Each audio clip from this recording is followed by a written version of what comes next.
نحمده ونصلي ونسلم على رسوله الكريم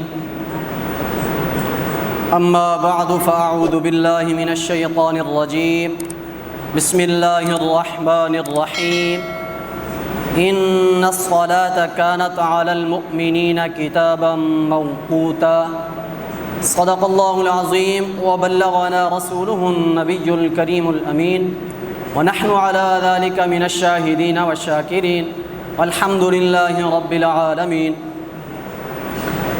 بعد الحمد والثناء رئيس الحفلة الموقت وأساتذتي الأجلة وإخواني الأحبة، السلام عليكم ورحمة الله وبركاته.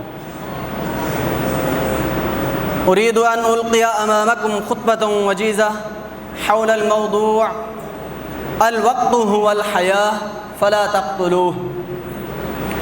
لقد أرشدنا الله تبارك وتعالى في كتابه الكريم على لسان نبيه العظيم إلى أهمية الوقت والتوقيت في حياتنا وأعمالنا، فقال الله عز وجل إن الصلاة كانت على المؤمنين كتابا موقوتا.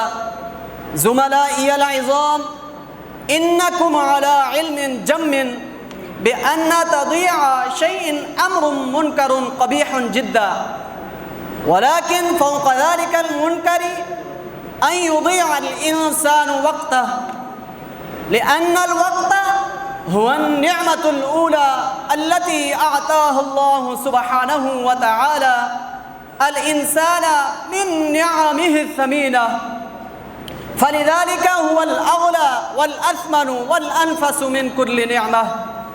أيها السامعون الأجلة، وحسبكم أن تعلموا أن الله تبارك وتعالى قد أقسم بالزمن في مختلف أطواره في كتابه الكريم في آيات جمة إشعارا منه بقيمة الزمن وتنبيها إلى أهميته، فأقسم جل شأنه بالليل والنهار والصبح والشفق والعصر والضحى، وقوله تعالى والليل إذا يغشى والنهار إذا تجلى، وقوله تعالى والفجر وليال عشر، وقوله تعالى والليل إذا عسعس، وقوله تعالى فلا أقسم بالشفق والليل وما وسق، وقوله تعالى والعصر إن الإنسان لفي خسر، وقوله تعالى والضحى والليل إذا سجى. أيها السامعون الكرام، وكذلك فقد جاء أهمية الوقت في الأحاديث الصحيحة كما رواه البخاري في صحيحه والترمذي في جامعه وابن ماجة في سننه عن ابن عباس رضي الله تعالى عنهما قال قال رسول الله صلى الله تعالى عليه وسلم نعمتان مغبون فيهما كثير من الناس الصحة والفراغة. وكذلك إذا تأملنا في حياة سلفنا الصالح وجدنا أنهم كانوا أحرص الناس على كسب الوقت وملئه بالخير من الخلف، فكانوا يسابقون الساعات ويبادرون اللحظات ظنا منهم بالوقت وحرصا على ألا يذهب منهم هدرا وسدى، لأن للوقت قيمة عندهم.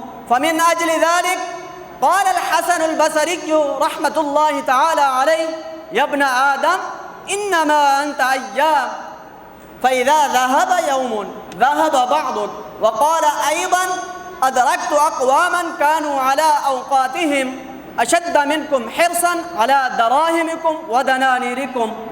أيها السامعون الكرام، انتهزوا الوقت كل الانتهاز، لأنه كالسيف فإن لم تقطعوه يقطعكم، ولذلك يقول الله تبارك وتعالى وأن ليس للإنسان إلا ما سعى وأن سعيه سوف يرى ثم يجزاه الجزاء الأوفى.